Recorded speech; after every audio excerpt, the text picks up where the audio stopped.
María en el misterio de Cristo, llena de gracia.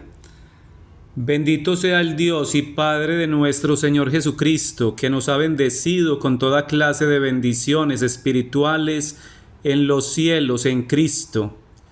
Estas palabras de la carta a los Efesios revelan el eterno designio de Dios Padre, su plan de salvación del hombre en Cristo.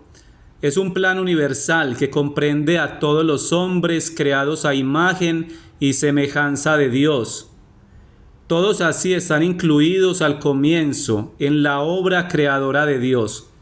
También están incluidos eternamente en el plan divino de la salvación, que se debe revelar completamente en la plenitud de los tiempos, con la venida de Cristo. En efecto, Dios, que es Padre de nuestro Señor Jesucristo, son las palabras sucesivas de la misma carta. Nos ha elegido en Él antes de la fundación del mundo, para ser santos e inmaculados en su presencia, en el amor, eligiéndonos de antemano para ser sus hijos adoptivos por medio de Jesucristo, según el beneplácito de su voluntad, para alabanza de la gloria de su gracia, con la que nos agració en el amado. En Él tenemos, por medio de su sangre, la redención, el perdón de los delitos, según la riqueza de su gracia. El plan divino de la salvación que nos ha sido revelado plenamente con la venida de Cristo es eterno. Está también según la enseñanza contenida en aquella carta y en otras cartas paulinas, eternamente unido a Cristo. Abarca a todos los hombres, pero reserva un lugar particular a la mujer, que es la madre de aquel al cual el Padre ha confiado la obra de la salvación, como escribe el Concilio Vaticano II. Ella misma es insinuada proféticamente en la promesa dada a nuestros primeros padres, caídos en pecado. Según el libro del Génesis, así también, ella es la Virgen que concebirá y dará a luz un hijo, cuyo nombre será Emmanuel, según las palabras de Isaías. De este modo el Antiguo Testamento prepara aquella plenitud de los tiempos, en que Dios envió a su Hijo, nacido de mujer, para que recibiéramos la filiación adoptiva. La venida del Hijo de Dios al mundo es el acontecimiento narrado en los primeros capítulos de los Evangelios según Lucas y Mateo. María es introducida definitivamente en el misterio de Cristo a través de este acontecimiento. La anunciación del ángel acontece en Nazaret, en circunstancias concretas de la historia de Israel, el primer pueblo destinatario de las promesas de Dios. El mensajero divino dice a la Virgen: alégrate llena de gracia, el Señor está contigo. María se conturbó por estas palabras y discurría qué significaría aquel saludo, qué significarían aquellas extraordinarias palabras y en concreto la expresión llena de gracia. Si queremos meditar junto a María sobre estas palabras, especialmente sobre la expresión llena de gracia, podemos encontrar una verificación significativa precisamente en el pasaje anteriormente citado de la carta a los Efesios. Sí, después del anuncio del mensajero celestial, la Virgen de Nazaret es llamada también bendita entre las mujeres. Eso se explica por aquella bendición de la que Dios Padre nos ha colmado en los cielos en Cristo, una bendición espiritual que se refiere a todos los hombres y lleva consigo la plenitud y la universalidad de toda bendición que brota del amor que en el Espíritu Santo une al Padre, el Hijo consustancial. Al mismo tiempo, es una bendición derramada por obra de Jesucristo en la historia del hombre, desde el comienzo hasta el final, a todos los hombres. Sin embargo, esta bendición se refiere a María de modo especial y excepcional. En efecto, fue saludada por Isabel como bendita entre las mujeres. La razón de este doble saludo es pues que en el alma de la hija de Sión se ha manifestado en cierto sentido, toda la gloria de su gracia, aquella con la que el Padre nos agració en el amado. El mensajero saluda, en efecto, a María como llena de gracia. La llama así, como si este fuera su verdadero nombre. No llama a su interlocutora con el nombre que le es propio en el registro civil, Miriam, María, sino con este nombre nuevo, llena de gracia. ¿Qué significa este nombre? ¿Por qué el arcángel llama así a la Virgen de Nazaret? En el lenguaje de la Biblia, gracia significa un don especial que según el Nuevo Testamento tiene la propia fuente en la vida trinitaria de Dios mismo, de Dios que es amor. Fruto de este amor es la elección de la que habla la carta a los Efesios. Por parte de Dios, esta elección es la eterna voluntad de salvar al hombre a través de la participación de su misma vida en Cristo. Es la salvación en la participación de la vida sobrenatural. El efecto de este don eterno, de esta gracia, de la elección del hombre, es como un germen de santidad o como una fuente que brota en el alma, como don de Dios mismo, que mediante la gracia vivifica y santifica a los elegidos. De este modo tiene lugar, es decir, se hace realidad aquella bendición del hombre, con toda clase de bendiciones espirituales, aquel ser sus hijos adoptivos en Cristo, o sea, en aquel que es eternamente el amado del Padre. Cuando leemos que el mensajero dice a María llena de gracia, el contexto evangélico en el que confluyen revelaciones y promesas antiguas nos da a entender que se trata de una bendición singular entre todas las bendiciones espirituales en Cristo. En el misterio de Cristo, María está presente ya antes de la creación del mundo, como aquella que el Padre ha elegido, como madre de su Hijo en la encarnación, y junto con el Padre la ha elegido el Hijo, confiándola eternamente al Espíritu de Santidad. María está unida a Cristo de un modo totalmente especial y excepcional, e igualmente es amada en este amado eternamente, en este Hijo consustancial al Padre, en el que se concentra toda la gloria de la gracia.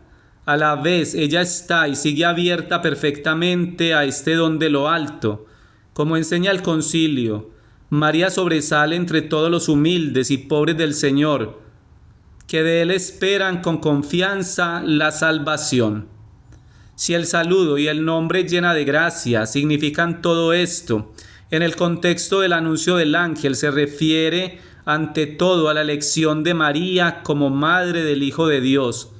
Pero al mismo tiempo la plenitud de gracia indica la dádiva sobrenatural de la que se beneficia María, porque ha sido elegida y destinada a ser madre de Cristo. Si esta elección es fundamental para el cumplimiento de los designios salvíficos de Dios respecto a la humanidad, si la elección eterna en Cristo y la destinación a la dignidad de hijos adoptivos se refiere a todos los hombres, la elección de María es del todo excepcional y única. De aquí la singularidad y unicidad de su lugar en el misterio de Cristo. El mensajero divino le dice: no temas, María, porque has hallado gracia delante de Dios. Vas a concebir en el seno y vas a dar a luz un hijo, a quien pondrás por nombre Jesús. Él será grande y será llamado Hijo del Altísimo. Y cuando la Virgen, turbada por aquel saludo extraordinario, pregunta: ¿cómo será esto, puesto que no conozco varón?, recibe del ángel la confirmación y la explicación de las palabras precedentes. Gabriel le dice: el Espíritu Santo vendrá sobre ti y el poder del Altísimo te cubrirá con su sombra. Por eso el que ha de nacer será santo y será llamado Hijo de Dios. Por consiguiente, la anunciación es la revelación del misterio de la encarnación al comienzo mismo de su cumplimiento en la tierra. El donarse salvífico que Dios hace de sí mismo y de su vida en cierto modo a toda la creación y directamente al hombre, alcanza en el misterio de la encarnación uno de sus vértices. En efecto, este es un vértice entre todas las donaciones de gracia en la historia del hombre y del cosmos. María es llena de gracia, porque la encarnación del Verbo, la unión hipostática del Hijo de Dios con la naturaleza humana, se realiza y cumple precisamente en ella. Como afirma el concilio, María es Madre de Dios Hijo y por tanto la hija predilecta del Padre y el sagrario del Espíritu Santo. Con un don de gracia tan eximia, antecede con mucho a todas las criaturas celestiales y terrenas. La carta a los Efesios, al hablar de la historia de la gracia que Dios Padre nos agració en el amado, añade: en Él tenemos por medio de su sangre la redención, según la doctrina formulada en documentos solemnes de la Iglesia. Esta gloria de la gracia se ha manifestado en la Madre de Dios por el hecho de que ha sido redimida de un modo eminente, en virtud de la riqueza de la gracia del amado, en razón de los méritos redentores del que sería su Hijo. María ha sido preservada de la herencia del pecado original. De esta manera, desde el primer instante de su concepción, es decir, de su existencia, es de Cristo, participa de la gracia salvífica y santificante, y de aquel amor que tiene su inicio en el amado, el Hijo del Eterno Padre, que mediante la encarnación se ha convertido en su propio Hijo. Por eso, por obra del Espíritu Santo, en el orden de la gracia, o sea, de la participación en la naturaleza divina, María recibe la vida de aquel al que ella misma dio la vida como madre, en el orden de la generación terrena. La liturgia no duda en llamarla madre de su progenitor y en saludarla con las palabras que Dante Alighieri pone en boca de San Bernardo: hija de tu Hijo. Y dado que esta nueva vida María la recibe con una plenitud que corresponde al amor del Hijo a la Madre, y por consiguiente a la dignidad de la maternidad divina, en la Anunciación el ángel la llama llena de gracia. En el designio salvífico de la Santísima Trinidad, en el misterio de la Encarnación, constituye el cumplimiento sobreabundante de la promesa hecha por Dios a los hombres, después del pecado original, después de aquel primer pecado cuyos efectos pesan sobre toda la historia del hombre en la tierra. Viene al mundo un hijo, el linaje de la mujer, que derrotará el mal del pecado en su misma raíz, aplastará la cabeza de la serpiente, como resulta de las palabras del protoevangelio. La victoria del hijo de la mujer no sucederá sin una dura lucha que penetrará toda la historia humana.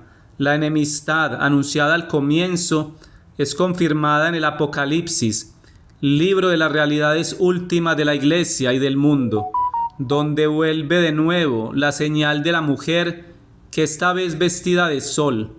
María, Madre del Verbo encarnado, está situada en el centro mismo de aquella enemistad, de aquella lucha que acompaña la historia de la humanidad en la tierra y la historia misma de la salvación. En este lugar, ella, que pertenece a los humildes y pobres del Señor, lleva en sí, como ningún otro entre los seres humanos, aquella gloria de la gracia que el Padre nos agració en el amado. Y esta gracia determina la extraordinaria grandeza y belleza de todo su ser.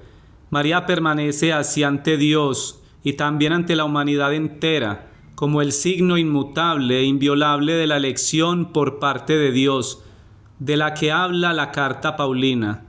Nos ha elegido en Él, Cristo, antes de la fundación del mundo, eligiéndonos de antemano para ser sus hijos adoptivos. Esta elección es más fuerte que toda experiencia del mal y del pecado, de toda aquella enemistad con la que ha sido marcada la historia del hombre. En esta historia, María sigue siendo una señal de esperanza segura.